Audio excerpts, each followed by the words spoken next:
This is a Climbmill, and it's very similar to machines that you might have seen before called Stairmasters.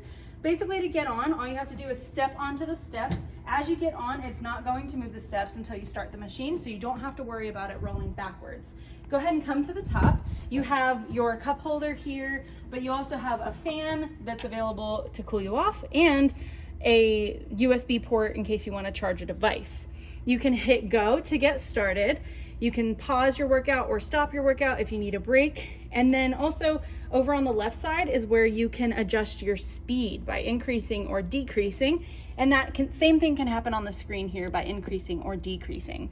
We do have some training workout options in here, so you can hit that button and select a workout that is already pre-programmed and the machine will walk you through it. This is awesome for your lower body. It really gets your heart rate up, and it's a fun exercise to try before a leg day or maybe just in general.